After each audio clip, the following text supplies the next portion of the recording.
नमस्कार दोस्तों, इस वक्त की सबसे बड़ी खबर यह है कि कल्लू जी अब शादी के बंधन में बंध चुके हैं।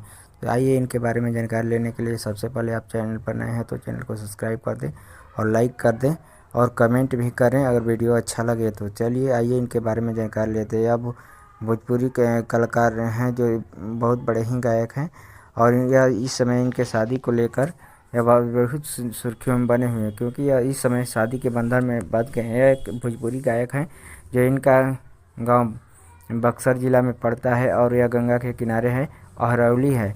इनके पैतृक गांव अहरौली है। तो चलिए शादी के बंधन में बंधे हुए इनके सुर्खियों में है कि यह शादी को लेकर बड़ी ही सुर्खियों में बने हैं, क्योंकि यह बहुत ही संस्कारी एक देखे जा रहे हैं। इस समय यह पूजा पाठ करते हुए भी नज़र आ रहे हैं और माता और मंदिरों में दर्शन करते हुए भी नज़र आ रहे हैं। तो चलिए इनके चाचा विकास चौबे द्वारा बताया गया